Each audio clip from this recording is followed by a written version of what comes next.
Welcome to our Government Year in Review 2023. This year flew by so quickly for all of us, but in the last 12 months, a lot has been done.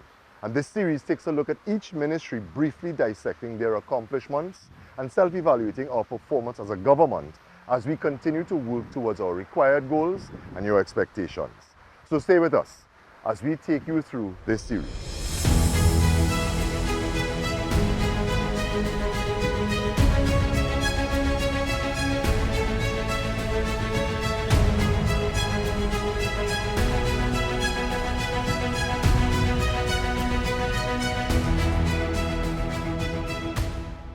The Ministry of Foreign and CARICOM Affairs has 15 internal divisions that undertake developmental initiatives. There are also 20 missions regionally and internationally that promote Trinidad and Tobago's interests, facilitating exports and promoting our culture. There is always so much going on in this ministry. So let's have a look at some of their notable achievements in 2023. I extend warm greetings to all persons viewing this broadcast as I present the outstanding achievements of the Ministry of Foreign and CARICOM Affairs for the year 2023. Most importantly, I will emphasize how these achievements promote Trinidad and Tobago's interests and serve to benefit our citizens. Firstly, there was the historic election of a Trinidad and Tobago national as the President of the 78th session of the United Nations General Assembly. Our country's regional and global profile enjoys its most significant boost to date with the election of His Excellency Dennis Francis, Trinidad and Tobago's permanent representative to the United Nations in New York, as President of the 78th session of the UN General Assembly on June 1st, 2023. This achievement additionally brands Trinidad and Tobago as a leader in diplomacy and serves to elevate our status as an important contributor to the international system. This gives our young nation an excellent platform for our next big objective, a seat as a non-permanent member of the United Nations Security Council.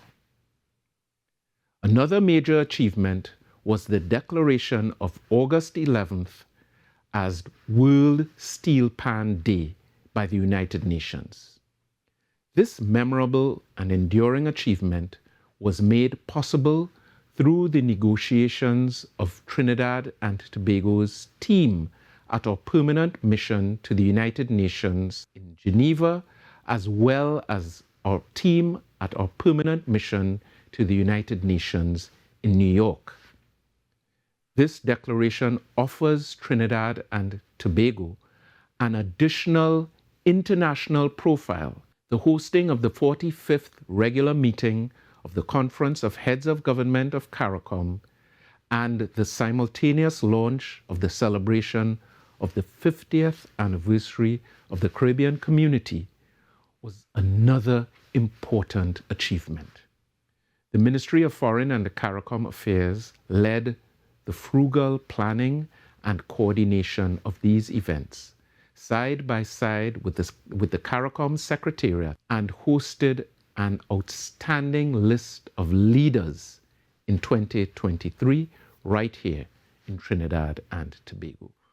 Several critical decisions were taken that will impact the lives of Trinidad and Tobago's nationals and CARICOM citizens, including the decision to move toward free movement, full free movement for participating countries within the CSME, and the decision to urgently pursue the CARICOM Agri-Foods Systems Agenda, which seeks to prioritize initiatives that promote regional food and nutritional security by 2025. While speaking to our successes in relation to CARICOM, I wish to add that the Immigration Amendment Act 2022 was proclaimed on February 28, 2023. This means that Trinidad and Tobago nationals in 12 approved skills categories can now apply for CARICOM skills certificates, enabling them to live and work in all other participating CARICOM states. Thus far for 2023, the Ministry of Foreign and CARICOM Affairs has processed 361 applications for CSME skills certificates from Trinidad and Tobago nationals, and many other applications from other CARICOM nationals. And consular services. I wish to highlight the critical work of the Ministry's Consular Affairs Division, particularly in the light of the increasingly volatile geopolitical landscape and the prospect of transnational crimes that have been occurring, which all demands increased output from our consular services for nationals abroad. These services range from assisting with human trafficking and child welfare cases, locating missing nationals abroad, authentication of documents on behalf of our citizens, facilitating the issue of police certificates of character for nationals abroad and for non-nationals located in Trinidad and Tobago, the repatriation of citizens in conflict zones, and also the repatriation of human remains, as well as assistance for nationals. Trinidad and Tobago citizens in the Democratic Republic of Congo in August 2023 who found themselves in medical, financial, and even psychological distress were repatriated and brought home safely. Advice, guidance, and facilitation were availed to 6 nationals in relation to attaining flights out of Israel after the outbreak of war in the Middle East. To end, I commit to reconfiguring the Ministry of Foreign and CARICOM Affairs to be better resourced and therefore better able to serve our citizens. I take this opportunity to publicly thank the Permanent Secretary and all the dedicated staff of the Ministry of Foreign and CARICOM Affairs for their application and care for the citizens of Trinidad and Tobago, and for their collective contributions to all of the accomplishments of the ministry. Finally, I wish all our viewers a very Merry Christmas and a Happy New Year. Thank you, and may God bless our nation. There is always something exciting happening at MyDNS. It's an energetic and active ministry that strives to positively impact the lives of our young people through a wide range of innovative programs. So let's take a look at some of these programs, and you will see just how many opportunities there are for our youth in theatre. Season's greetings, Trinidad and Tobago. I am Foster Cummings, Minister of Youth Development and National Service. Our suite of programs focuses primarily on 3 core areas: youth development, entrepreneurial development, and national service. This year, the MyDNS also offered 3 technical vocational training programs in collaboration with the NESC Technical Institute. One of the programs, CRISP, impacted over 100 young persons, training in both domestic refrigeration and air conditioning and automotive electrical maintenance. Another program, DRIVE, impacted another 100 participants, where they got the opportunity in skills training to perform preventative maintenance, diagnose and repair automotive, mechanical and electrical malfunctions. A program we all very proud about, ALL-SET, which is the Alternative Learning and Skills Enhancement Training Program. Another 100 persons graduated from that program, and we have another 100 currently undergoing that training opportunity in heavy equipment operation, including dump trucks, bulldozers, skid steer, loaders, and so much more. The 40 Under 40 program impacted over 500 secondary school students, primarily from Forms 3 and 4, where young entrepreneurs, entertainers, sportsmen and women, among others, who have excelled, shared their insights with students to increase their chances for success. From March to September 2023, the Youth Career and Education Caravan visited the communities of Port of Spain, Carenage, San Fernando, Beetham Gardens, Point Fortin, Morva Laventil, Moruga, and Malabar. Well over 2,000 young persons were sensitized to training programs, job opportunities, government services, and so much more. That is an excellent program, taking our programs into the community. In fiscal 2023, many other youth development activities occurred, including STEP TT, which is Skills for Technological and Diverse Economy, that impacted over 405 young persons. Introduction to Mobile Application Development, Web Design and Coding. Then we had the UTech Short Courses Program, which we ran in conjunction with YTEP. 450 young persons were impacted, including training in nail technology, makeup artistry, baking, culinary arts, phone and tablet repairs, computer maintenance, and troubleshooting. At the MyDNS, we believe in promoting youth economic empowerment in efforts to introduce 1,500 new youthful farmers by the year 2025. All of this falls under our Youth in Agriculture program. The MyDNS has been working in collaboration with the Ministry of Agriculture, Land and Fisheries to increase youth involvement in agro-entrepreneurship and in farming using most traditional and new methods. The Youth Agricultural Homestead Program is one of our major programs under this umbrella. Currently, 168 full-time students have gotten the opportunity to take part in this program and have received certificates in agriculture and agro-processing from the University of Trinidad and Tobago. The program is run at the ECIAF campus. We also introduced during this fiscal a part-time component of YAP for those persons who are employed on a day-to-day basis, and as a result, 200 new applicants have been enrolled in the part-time YAP. We are currently accepting applications for both the full-time and the part-time YAP. Our next agricultural program is the Youth Agricultural Shade House program. Over 97 persons enrolled in cohort 1, and only yesterday we had the graduation, of which 65 persons graduated from that program, a program being done in conjunction with the University of the West Indies. They will get the opportunity to form and develop agricultural cooperatives for the production and sale of high-value short-term crops for the hospitality, healthcare, and fast food sector. In September, another 100 students were accepted to this Shade House program. Our other program, the Youth Aquaculture program, currently has an enrollment of 100 participants. The program is also being done in conjunction with the University of the West Indies, offering training in the mechanics of aquaculture with a focus on tilapia, kongs, and shrimp farming. These aquaculture trainees will also benefit from technical and financial support as they seek to build their economic livelihood around aquaculture.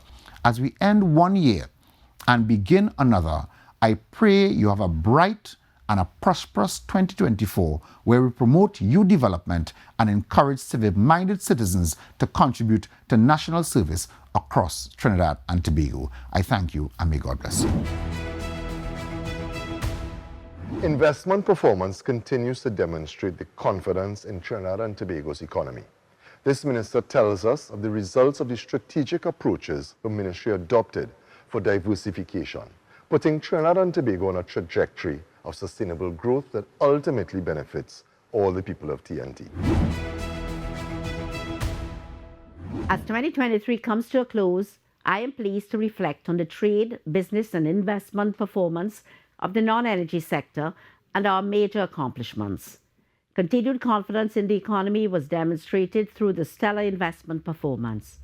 Fiscal 2023 saw closed and operational investments of $3.2 billion, generating 2,905 jobs in Trinidad and Tobago, including from our burgeoning BPO sector, and also with 1.4 billion TT dollars being reinvestments by the manufacturing sector. This excellent performance was also mirrored in exports of $17.2 billion TT dollars from the manufacturing sector in 2022. These investments and export figures are as a result of strategic approaches by the Ministry of Trade and Industry. Looking at our Export Booster initiative, this year exporters participated in 10 trade missions and 5 trade shows. 82 companies benefited from key programs targeted at export capacity development and promotion. The Ministry of Trade and Industry has reinforced the commercial architecture for increasing exports and inward investments, with 3 commercial officers already in place in Panama, United Kingdom, and USA, and 2 commercial attaches in post in Guyana and Jamaica. These officers will serve the business community, forge new linkages, find new markets, and fulfill new demand.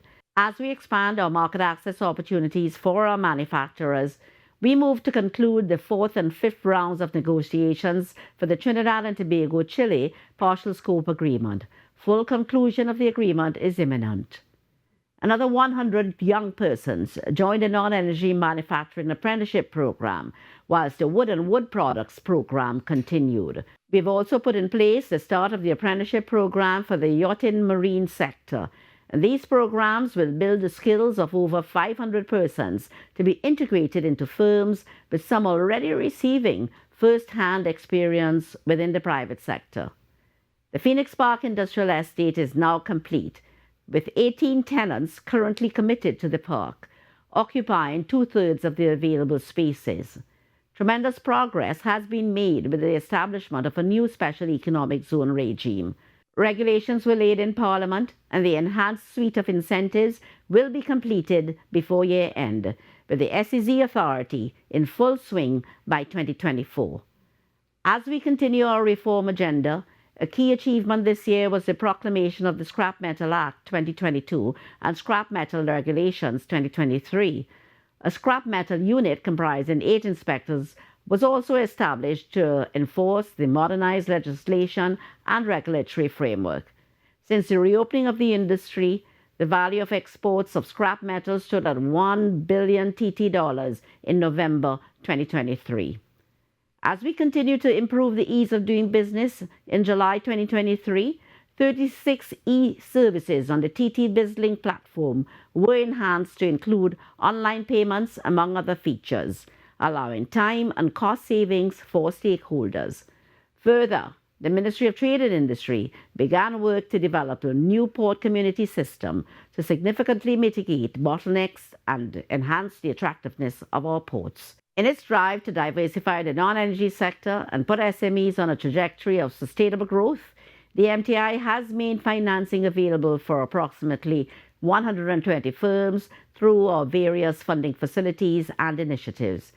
The MTI will continue to foster a conducive ecosystem to stimulate economic activity and drive trade, commerce, and investment in Trinidad and Tobago. I take this opportunity to wish the population season's greetings and a happy new year filled with peace, hope, family, and God's blessings. We look forward to collaborating with the business community in the coming year for an even more successful 2024 as we work together to take our country forward. This ministry is responsible for the portfolio of Gender and Child Affairs in the Office of the Prime Minister. In 2023, the government made significant strides in fostering a more inclusive society, and Minister Ayana Webster-Roy shares with us the ministry's accomplishments and efforts to make this country the land where everyone finds an equal place. My fellow citizens, at the turn of this decade, our country faced intense economic and social challenges. As we navigate from those difficult times, my government continues to steadfastly steer our country towards prosperity and stability. It is clear, though, that what we all desire as a people and a country can only be accomplished when we harness the resourcefulness and commitment of all our people. I am convinced that what is required is an all-of-society approach.